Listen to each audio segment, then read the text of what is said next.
Hello everyone and welcome back to VLADA'S place.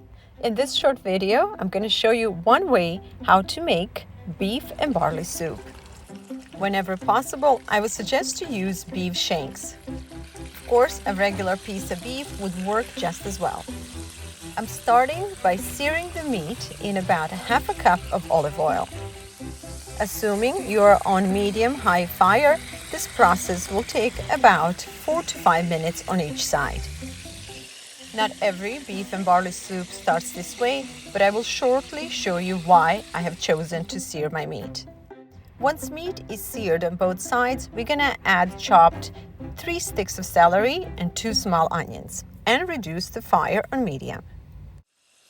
Okay, here we go. And this is a perfect opportunity to explain why I have chosen to sear the meat and to start my soup this way.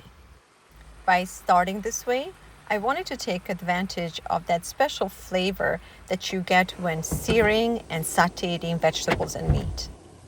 It's been 15 minutes, so let's check. And this is what I was hoping for. I'm waiting for the vegetables to melt and create this particular sauce out of vegetable juice and meat juices.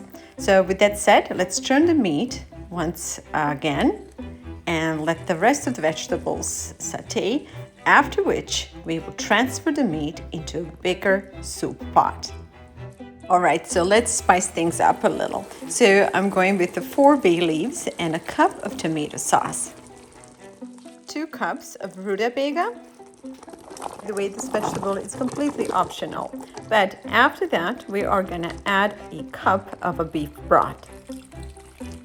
Now we're going to let it simmer because we are using beef shanks, and beef shanks require extra simmering.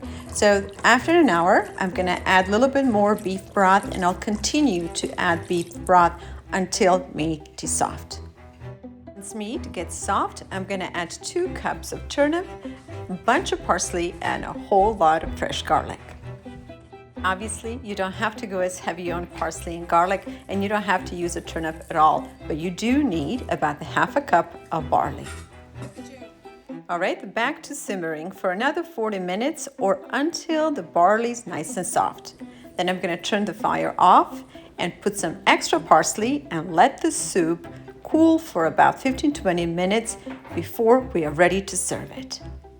This is just one way to make it, and if you follow my YouTube channel, you'll see that I have another recipe for beef and barley.